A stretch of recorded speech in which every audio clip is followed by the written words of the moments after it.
Hi, everybody. I'm Holly, and welcome back to my Southern California Zone 9B garden. It is mid-April, and the garden is coming alive. But today, I'd like to talk about some other things that not only are coming alive, but have been alive all year long, and those are specifically vertebrate pests. So what do I mean by vertebrate pests? I mean specifically pests that have a spine. So you could think of squirrels or raccoons or deer or rats. It just depends on where you live, who is causing you the most trouble. So the first thing I want to say is that my approach to dealing with pests is that, especially vertebrate pests, is that I really want to avoid hurting them if at all possible. And so I try to find other ways to deal with them if I can, although sometimes that's not possible. So another thing I want to mention to you is that a lot of the things that are marketed for dealing with these kinds of pests, so various kinds of repellents, things that smell bad, devices that are supposed to scare animals away, they honestly don't usually work for very long. So they might work for a short period of time, but animals are smart and they learn over time that, you know what, this smell or this device is not harmful, and so they keep coming on right back. So really the most effective way to deal with these kinds of animals without harming them is what's called barriers or exclusion. And so that's what I try to practice. So what are the worst pests where I live? Well, I don't have deer, so I don't have to worry about building really big fences. But the things that cause the most trouble for me, number one, are raccoons. Oh my goodness, like they actually don't eat my produce, which is interesting, but I have really healthy soil, so I have a lot of worms and grubs. And so they come around digging for dinner, and they get into my raised beds, they get into my other flower beds, and they dig like crazy. And for those of you who've seen those old pictures of the trenches of World War I, that's what it looks like. It looks like trench warfare.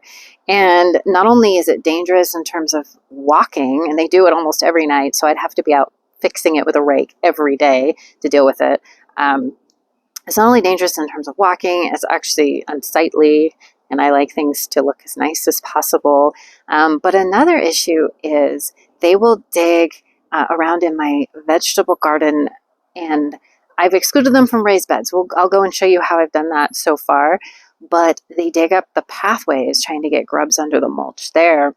And there was mulch there in order to prevent weeds from coming up because we are busy people. Everybody's busy. Like I don't have time to be dealing with extra weeds. And but what happens is when they dig up the mulch, they dig the dirt up beneath it and they mix the dirt with the mulch. And then the weed seeds come to the surface and defeat the purpose of mulching to prevent weeds in the first place. So that has been driving me crazy as well. So I'm going to go through and I'm going to talk to you about some of the strategies that we've used. They've also been destroying the lawn. So I'll show you how we've dealt with that. I'd say the other pests that we've had the most trouble with in the past are rats. We had a pretty big infestation in our neighborhood, and that was actually one that I'm really sorry to say we were not able to solve on our own. And I really hate killing things, but after a year and a half of agonizing over it and of losing all my crops to rats, we did decide to hire an exterminator, and that was not a decision that was taken lightly. But the raccoons we're trying to exclude. And to a lesser extent, the skunks also like to dig things up. And then I'd say birds will eat seedlings. So I usually just cover seedlings with some netting or something like that to protect them from the birds till they're big enough to handle getting pecked a little bit. Because other than that, I mean, birds do eat bugs and such. So I really do want birds in the garden. I just need to protect young plants until they're big enough to survive some attacks. So anyways, let me flip you around and let's go talk about how I've been dealing or how we're trying to deal with raccoons. So let's look at what's going on here. You see what's going on in the ground here? This is 1/4-inch hardware cloth. This is to prevent digging. And so what we're going to do is we're going to put redwood bark mulch on top of this. And then even if the raccoons and skunks do dig, they won't be able to bring up dirt and weed seeds when they do dig. And so that should help somewhat. And we've used redwood bark mulch in the front yard, and it has lasted a really long time. Some of it is 4 years old and it's perfectly fine. So we think it's a good investment. Last time we used free green waste mulch to cover this, and it broke down within about a year to a year and a half, and also had a lot of trash in it. And so I think we're going to try something different this time. In terms of the raised beds, so I have bird netting over my raised beds, not for birds, because these aren't seedlings, but I have bird netting to prevent the raccoons from getting in the raised beds and from digging everything up. But the bird netting is just awkward. It catches on everything. You have to lift it up to harvest and then try to put it back down. I don't know, I just find it really annoying.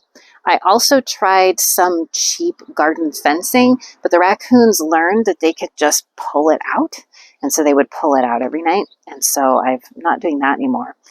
But what I am trying right now is, this is welded wire fencing, and it's 3 feet tall, and the holes are 2 inches by about 3 inches, it looks like. And I had some extra of this welded wire fencing, and I put some around my tomato bed in the winter. And I realized that it actually worked. It was really effective. Because one of the things I read about is they don't like something that when they try to climb, it isn't stable and they could fall. So I bought some more, and I'm going to be surrounding my beds with this. And I think it should be a little bit easier than the bird netting. I also can reach over it, which is nice. But if I need to pull it apart, I have made, let's see if we can see this. There we go. I've made little joints at the corners so I can just kind of unhook it if I need to take out a section. So we're going to see how that goes. All right. And then the final thing I want to talk about in terms of raccoons is our lawn. So they love to tear up our lawn, and in whole sections. It's just not little holes. And I was getting really, really frustrated with it.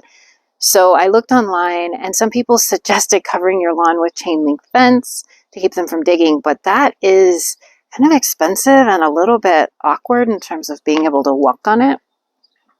So what we did, we've been using a lot of welded wire fencing, we get it on sale, is we use landscape staples, and we nailed down welded wire fencing. And you can see it. You can best see it here over one of the pavers. But it is actually over the entire lawn. And then we just let our lawn grow higher than normal. So we keep it at about 4 inches. And so it doesn't hurt the lawnmower. But let's see if we can find a section here. We might need another landscape staple here. But you can kind of see it right there. Let's see if I can. There we go, right there. Now, I'm going to tell you that's probably not the greatest if you have kids or pets that like to be on the lawn, because there are some sharp edges. So this is a solution that might not necessarily work for you, but it has worked for us, and the raccoons have stopped destroying the lawn. The other thing they like to do is get up into the bird bath and fill it with dirt and play in it. So right now I just have a little fence around it, which they're going to rip out totally. But I have plans. That's actually a spiky succulent that's going to get big and hopefully will deter them. And I have plans to actually plant a bunch of stuff around here just to kind of naturally have a natural barrier for the bird bath.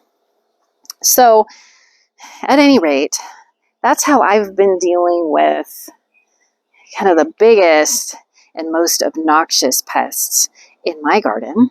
So let me know down below, what are the pests that you deal with the most and how have you been dealing with it? And also, do you have any recommendations, additional recommendations for how to deal with raccoons? Because, you know, clearly this is all a lot of work and it's kind of obnoxious. So with that being said, please, please, please don't forget to subscribe to my channel. It really helps me out. And also, please leave a comment below or hit the like button. That also helps as well. And I will see you next time.